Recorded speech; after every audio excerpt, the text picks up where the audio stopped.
Now, for many Europeans, the summer holiday season may be coming to an end, but hundreds of thousands of Ryanair passengers are just beginning a vacation travel nightmare.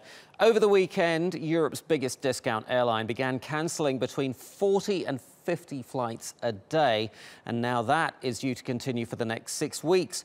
It normally operates more than 2,200 flights daily. Now, analysts estimate that cancellations could affect up to 400,000 passengers.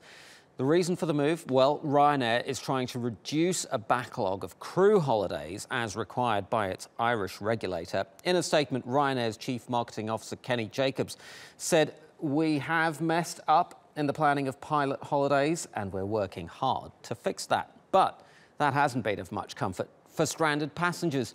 Some are frustrated that Ryanair has not released the full list of cancelled flights.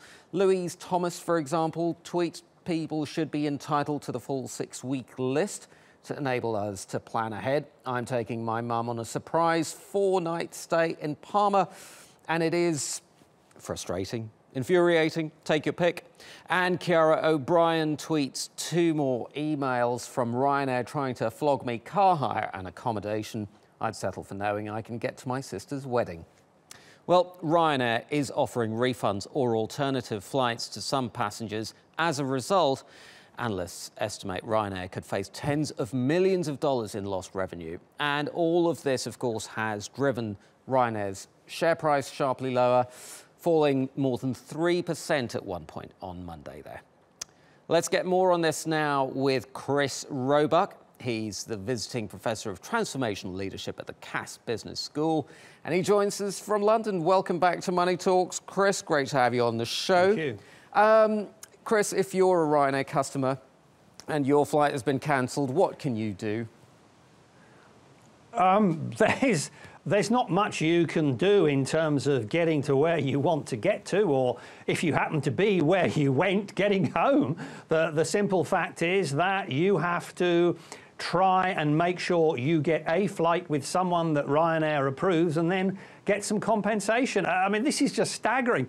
There has to have been a fundamental failure of leadership in Ryanair for this to happen. It's, I think, the most basic thing that any organisation has to do is ensure that the holidays of its employees are planned so that it can continue to deliver its service to customers. Yes, indeed. We'll get to Ryanair's leadership in a second, but talk to me a little bit about what the rules and regulations are the passengers can resort to. What recourse do they have to the airline?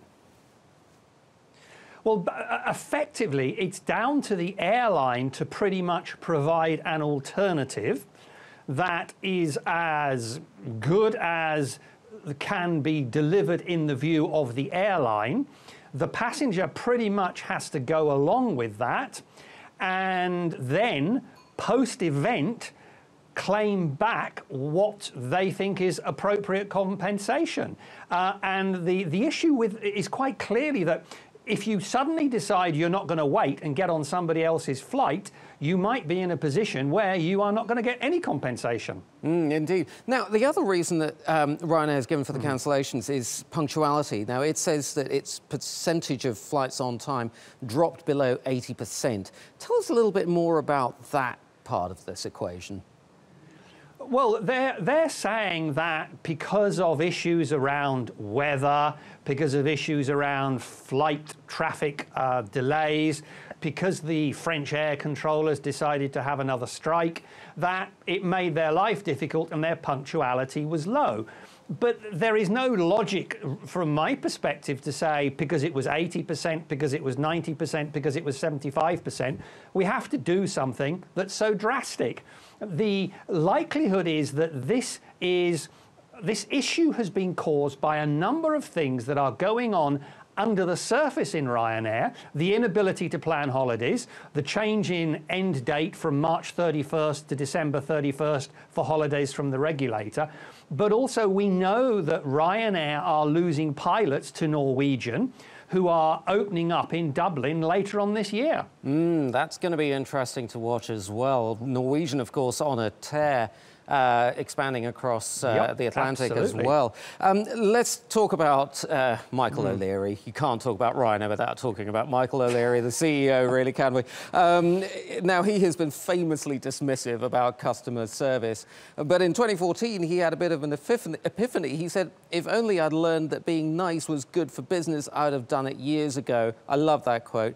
But do you think that this latest episode has once again reversed that and puts the customer last again?